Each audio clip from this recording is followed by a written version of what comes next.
Chomsky has been a leading intellectual of the left for more than 35 years and has written about and spoken to a variety of issues including capitalist economics, the nation-state, focusing on an extensive critique of the powers that be and the policies of the United States, education, socialism, war and peace, and anarchism. He began his career in the study of language and is credited with the creation of the theory of generative grammar, considered to be one of the most significant contributions to the field of linguistics made in the 20th century.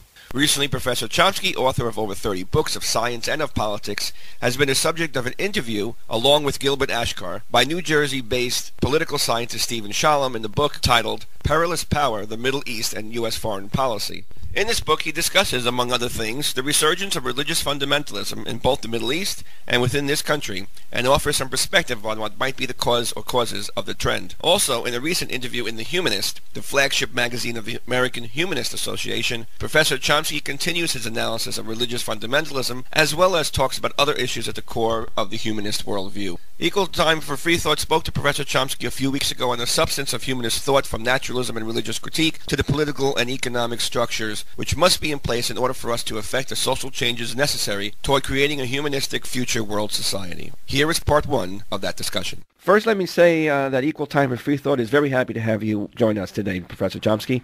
Your work covers much ground on the human condition, from language and the understanding of human consciousness to humanity's social-political relationships, and further to the way we share Earth's natural and human-made resources, and still more. Equal Time for Free Thought's central mission is to promote a scientific naturalist worldview in understanding the human condition, which of course includes much of what I laid out regarding your intellectual curriculum. The end result for us is a set of principles and ideas which together form a larger philosophy, or way of seeing the world, which, though not exactly the same thing as conceived by each one of us at every moment, we call humanism. To begin this conversation, I'll give this to my co-host, Neil Murphy. Neil? Thank you very much, Barry. Professor Chomsky, welcome to Equal Time for Free Thought.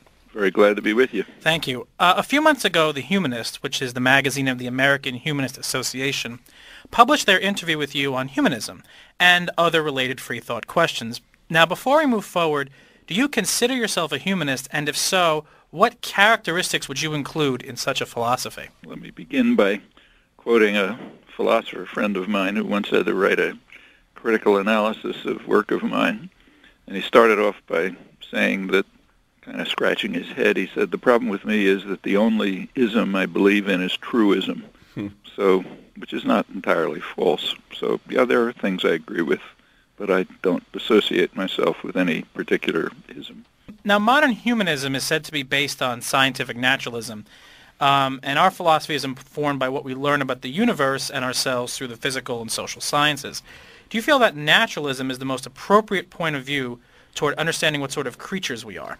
I think that's my professional life, so sure, I think it's a fine thing to do, but the truth of the matter is that these are, from the point of view of science, most of these topics are almost inaccessible. And for now, and I suspect for the indefinite future, we'll probably learn more about human beings from literature than we will from science. That's an interesting point. Why would you say that? Science deals with questions that are at the periphery of understanding. To try to understand the nature of insects is difficult enough. When you reach anything as complicated as humans, it becomes an extremely hard problem. One reason is that we can't do invasive experimentation with humans. So when you want to study, we happen to know a lot about the human visual system, for example. But the reason is because we permit ourselves, rightly or wrongly, to do invasive experimentation with cats and monkeys, and we have a more or less similar visual system. But humans are a very unusual creature, biologically isolated in many respects. And we don't really learn a lot about them from some, but not a lot, from the investigations we allow ourselves to conduct with other organisms. That's one impediment to understanding. Another is it's just very complicated. What is your view overall on supernaturalism? Now, for the moment, let's separate this from what we might call religion, which can mean several things like established churches and organized ideology. Do you think holding a supernatural worldview is healthy and beneficial for humanity? It's not for me. I don't see any point to it at all. On the other hand, I know that it means religious beliefs and other forms of supernaturalism happen to mean a lot to a lot of people.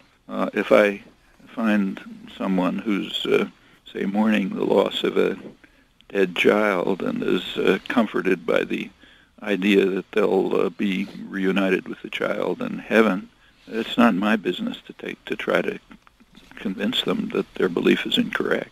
In fact, in a way, I think they're lucky to be able to have such a belief. I don't have it, and I don't think in the long run it's healthy.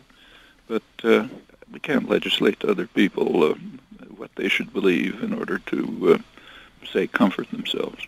It almost sounds like you have a laissez-faire attitude towards religious belief. In other words, as long as one person's private morality doesn't interfere with someone else's, then you can sort of live and let live. Is that a fair assessment? Absolutely fair. Okay. What in general do you feel then about religion's role in human society, both historically and here in the 21st century? Overall, I think it's, in terms of its effect on policy, ranging from social policy to war, I think it's been mostly negative. In fact, often extremely negative. With regard to individuals, it varies. For a lot of people, it just means a lot, and always has. What do you attribute to that? Do you think there's something biological, like many people have argued that we're sort of hardwired for religion? Do you think that religion is sort of keeping in lockstep with evolutionary processes? Well, first of all, we know very little about the evolution of humans in any relevant respect. I mean, we know a lot about, the fossil record and so on. But when you get to human cognitive capacities or, and so, higher, what we call sometimes higher mental faculties, the evolutionary record is just extremely thin. We're a very recent product of evolution. Modern humans, from a cognitive perspective, cognitive behavioral perspective, only emerged within roughly the last 100,000 years, which is like a flick of an eye in evolutionary time. And we're all more or less identical.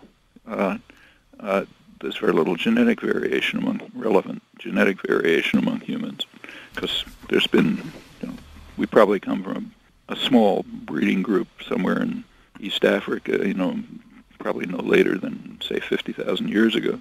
There's no time for anything to have happened. In a sense, it's like almost, in my view, virtually a tautology to say that a commitment to religious belief is the result of evolution, because we're the result of evolution. Just like my chin is, my toenails are. So are my higher mental faculties. But that just doesn't tell you very much. I mean, we all know, without doing pop science, that people do want to find ways to give an intelligible picture of the universe around them. To find comfort, to find association with others.